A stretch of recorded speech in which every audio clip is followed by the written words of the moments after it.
দেখো বন্ধুরা, আজকে দুপুরের মেনু নিয়ে চলে এসেছি। এই যে গরম গরম ধোঁয়া ওঠা সাদা ভাত, দেখছো হাত দিতে পারছি না এখনো। আর এই যে কলমির শাক ভাজা, তার সাথে শুকনো লঙ্কা ভাজা। ঠিক আছে, কি রান্না করেছি আজকে? আমার মা রান্না করেছে।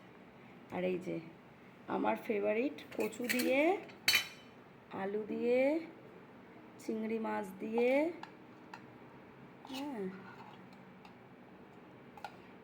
তরকারি।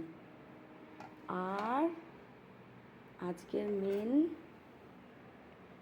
এই যে সর্ষে পোস্ত দিয়ে পমফ্রেট মাছের তেল ঝাল। সাইজগুলো দেখো বন্ধুরা। এই হচ্ছে আজকে আমাদের দুপুরের মেনু। তোমরা কে কী খাচ্ছ সবাই কমেন্ট করো।